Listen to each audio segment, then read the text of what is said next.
Hi guys, welcome back to the English Pathshala. I just hope that you are learning the process of English. So आज मैं आप लोगों के लिए एक बहुत ही खास टॉपिक लेकर आई हूँ जो आपकी इंग्लिश लैंग्वेज को एक नेक्स्ट लेवल कर देता है. और even in IELTS when we go for taking IELTS speaking, so 25% of IELTS band score we get on the basis of idioms, the lexical resources guys. So yes, you have just heard me really right. आज हम बात करेंगे कुछ common idioms के बारे में, कुछ common मुहावरों के बारे में जो आपकी इंग्लिश में बहुत ज्यादा यूज होते हैं और जो बहुत ही कॉमन टाइप के मुहावरे होते हैं जो आप अपनी डे टू डे लाइफ में वेरी इजीली यूज कर सकते हैं. सो सभी पर्टिकुलर इडियम्स के बारे में जानने के लिए प्लीज वीडियो को लास्ट तक जरूर देखिएगा. Stay connected with us and if you haven't subscribe my channel yet so please do it immediately. So let's get started. The first idiom we will study today is under the weather. Under the weather is the idiom we will say, we will use this particular idiom जब भी आप कहते हैं कि आपकी तबीयत खराब है, आपकी तबीयत सही नहीं है. If someone is asking to you, how are you? और आपको कहना है कि मेरी तबीयत सही नहीं है. So in the idiomatic particular language you can say I am under the weather. I am not feeling good today because I am feeling under the weather. So keep it remember, under the weather it means you are sick, you are not physically fit. The second idiom we have is a blessing in disguise. A blessing in disguise जब शुरुआत में आपके साथ कुछ गलत होता है और उस गलत में भी आपके साथ कुछ अच्छा होने की संभावना होती है. जैसे कि हम लोग कहते हैं कि जो भी होता है अच्छे के लिए होता है या कई बार बुरी चीज में भी अच्छाई छिपी होती है. So you can say a blessing in disguise. अगर आपको कहना है कि तुम फेल हुए हो, इसमें भी शायद कुछ अच्छा होगा, तुम्हारा वीजा रिफ्यूज हुआ है, इसमें भी शायद कुछ अच्छा होगा. You got your visa rejection, somewhere there will be a blessing in disguise. So the third idiom we have, it's not rocket science. जब भी आप कहते हैं कि कोई भी चीज, कोई भी ऐसा काम बहुत मुश्किल नहीं है, बहुत मुश्किल नहीं है, तो आप इडियोमेटिक लैंग्वेज में कह सकते हैं it's not rocket science. Like studying physics, studying mathematics is not a rocket science. या कह सकते हैं speaking English is not a rocket science. It means this is not a difficult task. जब भी आप कहते हैं कि ये कोई रॉकेट साइंस नहीं है, इट मींस आप कह रहे हैं कि ये कोई डिफिकल्ट टास्क नहीं है. It is not a rocket science to speak fluently. So next idiom we have pink of health. Your pink of health idiom is absolutely different from under the weather. When you say under the weather, it means you are not physically fit. When you say pink of health, it means you are absolutely fine. अगर आपसे कोई पूछता है how are you and you are saying I am in the pink of health, it means आप कह रहे हैं मैं एकदम स्वस्थ हूँ, एकदम अच्छा हूँ, एकदम सही है. तो pink of health आपका बिल्कुल कॉन्ट्राडिक्ट करता है under the weather को. So please keep it remember. अगर हम बात करें कप ऑफ टी की, कप ऑफ टी होता है कि किसी के बस की बात होना, किसी को उस चीज में टेस्ट होना कि यह काम करना मेरे बस की बात नहीं है, ट्रैवलिंग करना मुझे बहुत अच्छा लगता है. सो यू कैन सिंपली से in this particular idiomatic expression cup of T, telling lie is not my cup of T. झूठ बोलना मेरा कप ऑफ टी नहीं है, मेरा लाइक नहीं है और वो मेरे बस की बात नहीं है. Cup of T like travelling is my cup of T, travelling मुझे पसंद है. या telling lie is not my cup of T, कि झूठ बोलना मुझे पसंद नहीं है. सो कप ऑफ टी आप अपने लाइक्स को बताने के लिए इस इडियम का यूज करते हैं. Hold the horses, hold the horses आप वहां पे यूज करेंगे जहां पे आप अपने गुस्से को काबू करने की बात करेंगे, अपने गुस्से पे कंट्रोल पाने की बात करेंगे. अगर मान लीजिए आपने कहना है कि जब कोई मुझसे झूठ बोलता है मैं अपने गुस्से पर काबू नहीं पा सकता. So you simply can say when someone tells me lie, I cannot hold my horses. I cannot hold the horses. जब भी कोई मुझे झूठ बोलता है I cannot hold the horses. जब भी कोई ऑफिस में लेट आता है मुझे बड़ा गुस्सा आता है. So when someone comes late at office, I cannot hold the horses. It means you just cannot hold your anger. Idiomatic expression में जब आप अपने एंगर को कंट्रोल नहीं कर पाते, you are extremely angry, you will say hold the horses. Most of the time I can not hold the horses when I see bad things happening around me. So let's move forward toward man of words. Man of words is an idiom which is used to indicate the quality of a person. और ये उस person के लिए use होता है जो अपनी बातों का पक्का होता है, जो अपने वादों का पक्का होता है. जैसे कि आपने बताना है कि मेरे पापा अपनी बातों के पक्की हैं, या वो अपनी बातों का पूरा पक्का है, या वो अपने प्रोमिसेस पूरे करता है, या वो कभी भी अपना वादा नहीं तोड़ता है. सो यू कैन सिंपली से he is a man of words. He is a man of words. Yeah, my father is a man of words because he never breaks promise. वो कभी भी वादे नहीं तोड़ते. He always fulfill his promise because he is a man of words. Okay, so next idiom we have costs an arm and a leg. ये वो वाला idiom है guys जो आप यूज करेंगे जब भी आप कोई भी चीज, ऐसी चीज की बात करें जो बहुत महंगी है, जो काफी महंगी है. Any kind of particular thing you purchase, any kind of particular expensive device, electronic gadget, any kind of electronic appliances you purchase that was extremely expensive.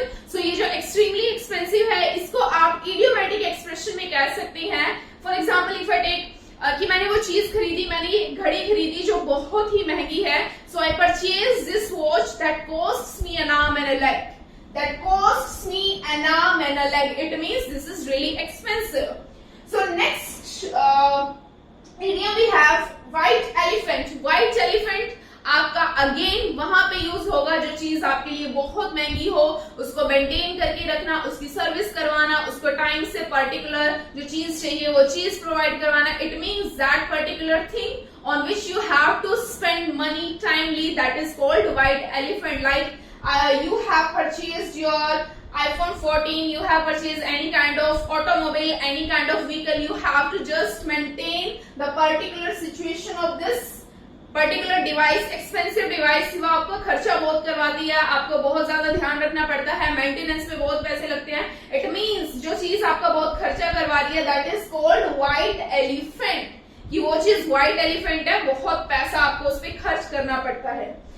So next is every coin has two sides. ये आप जहां वहां पे बात करेंगे जहां पर भी आपने कहना है कि हर एक बात के दो पहलू होते हैं. जैसे कि do you think technology has more drawbacks than benefits? So if you want to answer this question, so you can start your answer by using this particular idiom in the beginning. Every coin has two sides. It means हर एक coin की दो sides होती हैं, एक positive होता है, एक negative होता है. Every coin has two sides. It means every kind of thing has both the aspects negative as well as positive. तो जब भी आप दोनों पॉजिटिव नेगेटिव की बात करते हैं वहां पे आप इस idiom का यूज करेंगे. every coin has two sides. Then you can talk about the two sides. One is positive, the another one is negative. The next idiom we have raining cats and dogs. You will use these idioms at the time when you will say about heavy rain. जब आप भारी वर्षा की बात करते हैं, बहुत ज्यादा बारिश की बात करते हैं कि बहुत ज्यादा बारिश हो रही थी, जिसे आप डाउनपोर भी बोलते हैं. तो जब भी आप ऐसी बारिश की बात करेंगे जो डाउनपोर है, बहुत हैवीली रेन है, सो इडियोमैटिक एक्सप्रेशन में आप बोलेंगे it was raining cats and dog. Like उस दिन मेरा एग्जाम था और मैं लेट हो गया क्योंकि बहुत ज्यादा बारिश हो रही थी. At that day, I was having my exam and I got late because it was raining cats and dogs. So next idiom we have on the same page. On the same page we will use at that situation. जब आप किसी इंसान को बोलते हैं कि आप भी उस दौरान वही चीज सोच रहे हो जो मैं सोच रही हूँ, आपके दिमाग में भी वही चल रहा है जो मेरे दिमाग में चल रहा है. It means we are on the same page. It means we are thinking in the same way, in the same direction, at the same time. We are on the same page. For example, if someone is just want to say this thing to you, let's get party today, and you also want to say this thing to the person, let's get party, it means you are on the same page at that time because you are thinking absolutely similar. So next idiom we have eat like a horse. Eat like a horse you can say जब कोई बहुत ज्यादा खाता है तो उसको idiomatic expression में आप बोल देंगे he eats like a horse, that's why he has gained so much weight in last 2 months.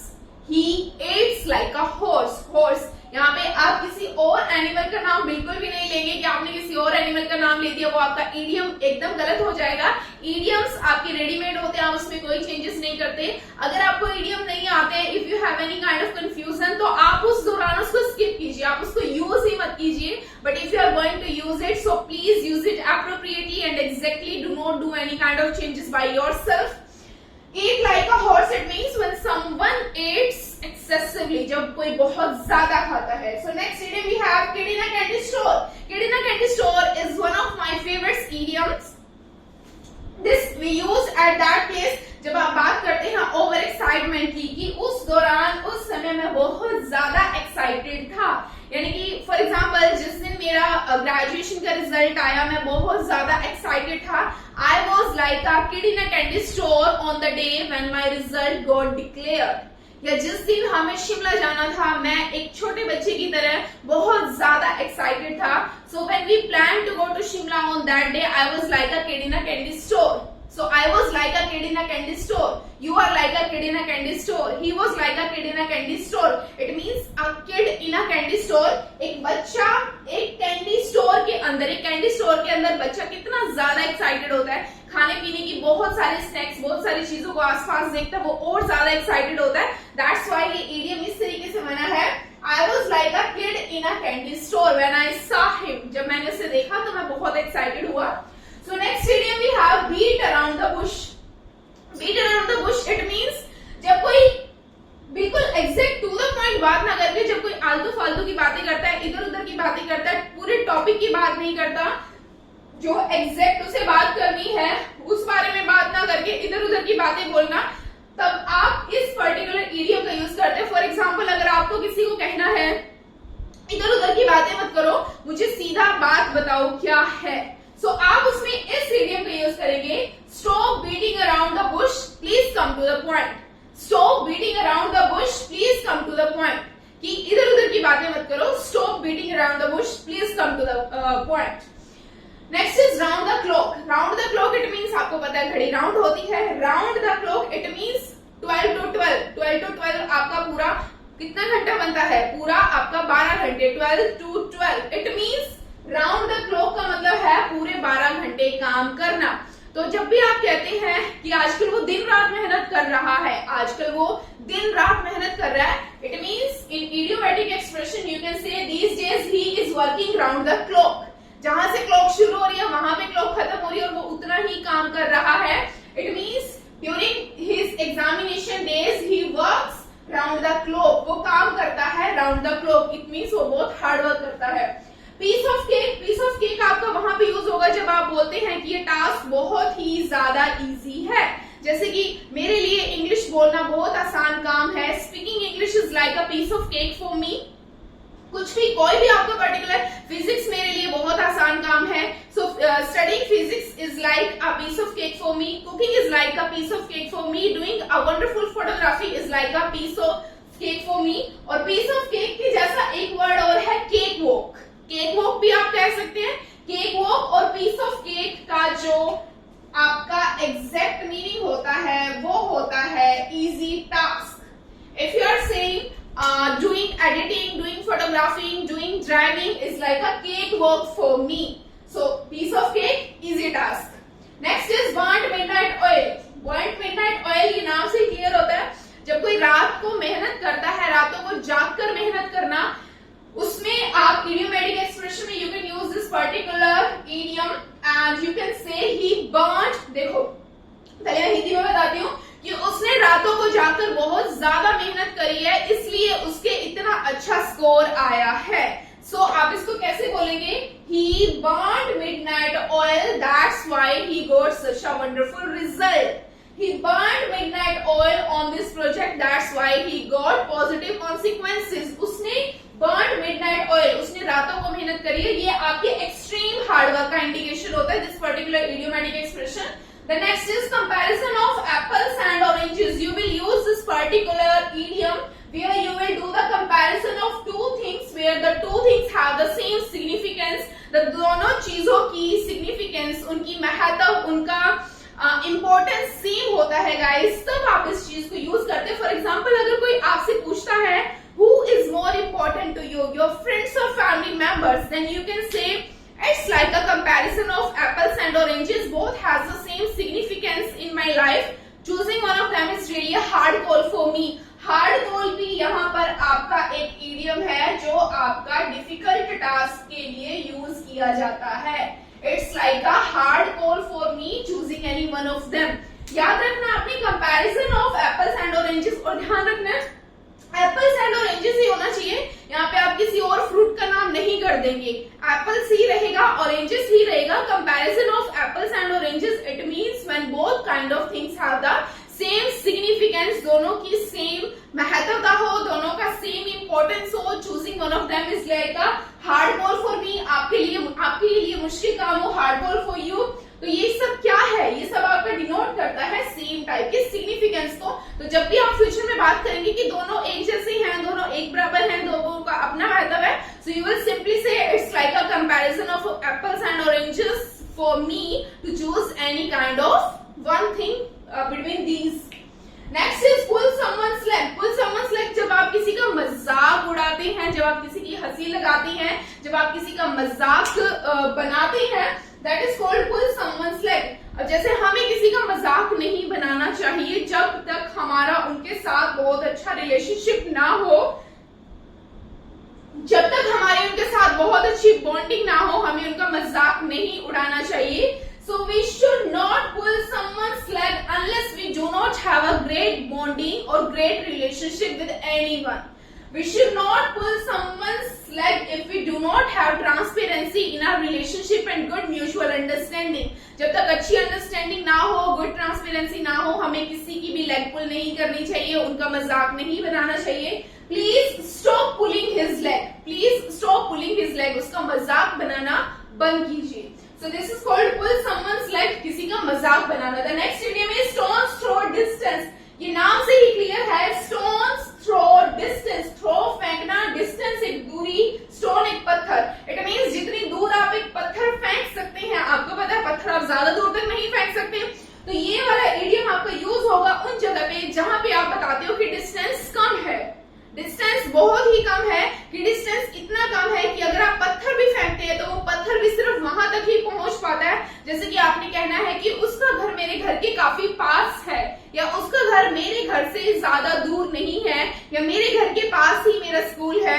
तो जब भी आप कम डिस्टेंस की बात करते हैं, so you can use in terms of idiomatic expression stone's throw distance. For example, my school is situated at stone's throw distance from my house. मेरे घर से मेरा स्कूल एक स्टोन्स थ्रो डिस्टेंस पे सिचुएट करता है।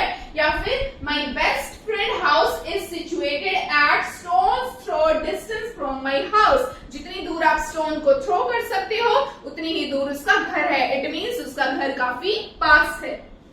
So let's talk about next idiom, once in a blue moon। Once in a blue moon, this is the idiom we use at that place when we use to say something you do rarely। जो चीज आप बहुत कम करते हैं, कभी कभार करते हैं, बहुत ही कम करते हैं, कि 6 महीने में एक बार, साल में 2 बार, साल में 3 बार, ऐसी फ्रीक्वेंसीज को बताने के लिए आपका once in a blue moon का यूज होता है।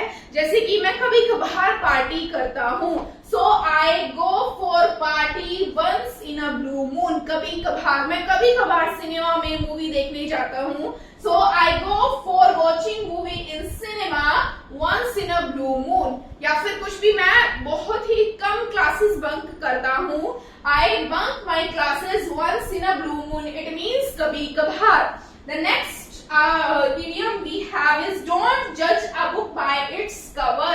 हमें किसी भी बुक को उसके कवर से जज नहीं करना चाहिए। Don't judge a book by its cover। जैसे कि आपको कोई सुंदर नहीं लग रहा है, या कोई आपको उनकी फिजिकल अपीयरेंस से, आउटर अपीयरेंस से, पर्सनालिटी से, you are just thinking that person is not well educated, that person is not even wealthy, that person is not having any kind of good financial condition, that person is not a scholar और not any kind of experience personality. So सिर्फ किसी की personality को, outer appearance को देख के हमें उन्हें जज नहीं करना चाहिए। जब भी आप ऐसी कोई बात बोलेंगे, so you will use this particular idiom in this way that we should not जज a book by its cover. It looks can be deceptive. जो लुक्स होती हैं, आपको जो बाहर से दिखाई देता है वो डिसेप्टिव हो सकता है, इट मीन्स आप उससे धोखा खा सकते हैं। Looks can be deceptive because we should not जज a book by its cover. Definitely we should see the inner side of something. ये काफी कॉमन इडियम है, आपने ये पहले सुना भी होगा, I hope. The next is up and down। Up and down has the same kind of meaning as thick and thin। Thick and thin situations वो situation होती है जब आप सुख दुख की बातें करते हैं। जैसे आपने किसी को कहना है कि मैं हमेशा तुम्हारे साथ हूँ हर एक सुख दुख में, so you will say I am always with you in every thick and thin। Thick and thin आपका synonym होता है up and down का। I am always with you in every up and down of life। हमें हर एक सुख दुख में हमेशा साथ रहना चाहिए। We should stay always together in every ups and downs, या फिर we should stay always together in every thick thick and thin situation, thick and thin situation बोले या अप्स एंड डाउन सिचुएशंस बोले, इट डिफाइंस सुख दुख, कि आप कभी खुश हैं कभी आप नाराज हैं. So these are the ups and downs और thick and thin situation of our life and we should face it bravely. We should be happy in all kind of thick and thin situations or ups and down situations. So the last idiom we have is speak and span. Speak and span you will use at that place when you will say that particular place was absolutely clean. कोई भी जगह बहुत ज्यादा साफ सुथरी जब होती है तो साफ सुथरे पर्टिकुलर क्लीन एनवायरनमेंट को बताने के लिए आप बताते हैं स्पीक एंड स्पैन. अगर आपने बोलना है कि मेरा रूम एकदम साफ सुथरा, यू विल से my room is absolutely speak and span. मेरा जो ऑफिस है वो बहुत ही साफ सुथरा है, हाईली मेंटेन्ड है, वेल क्लीन्ड है. So you will say that my office is absolutely speak and span. So these are the idioms guys you need to use in your day-to-day life, in your just common speaking, and even basically this video was for the IELTS student because 25% you will get on the basis of your lexical resources, which consists lots of your common kind of idiom that you have already just taught you in the classes also guys, but this was the thing that you can revise the things that you have already studied. So guys, thank you so much for watching my video. I just hope that you liked it the most, and if you liked it, so please hit the like button, and if you haven't subscribed my channel, so please do it immediately. And thank you so much every single one of you for subscribing my channel and for commenting and for liking the videos, and you shared my videos. Thank you so much. Every single one of you is really precious for me. So stay connected and keep watching, keep learning, and keep learning the particular this journey of speaking. Definitely I'll help you a lot in future also. And if you want to get a video on any kind of particular topic in future, so you can just comment me in the comment section. Thank you so much for watching. Stay connected. Have a nice day.